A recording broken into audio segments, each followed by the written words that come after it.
Sono Simone Pontarolo, frequento l'ITS Meccatronico nella sede di Vicenza e quest'estate ho svolto la mia esperienza di Erasmus in Polonia, più precisamente a Varsavia, e l'esperienza lavorativa presso la Newcat, un'azienda che si occupa di taglio laser per lamiere di vario spessore e vario materiale.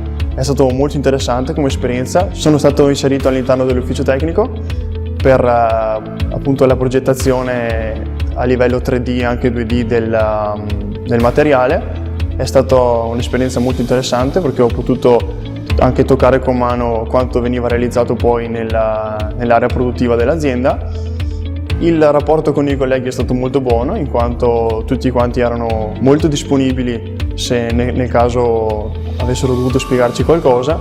C'è stato qualche piccolo problema con la lingua, ma per fortuna con l'inglese la comunicazione ha risolto tutto. Una delle esperienze che mi porto a casa più importanti è stata quella di riuscire anche a comprendere l'importanza del lavorare in gruppo, una cosa che molto spesso viene sottovalutata, ma che una volta che ci si trova nelle condizioni di lavorare insieme con più persone, lì si riesce a percepire la stessa importanza di questa attività.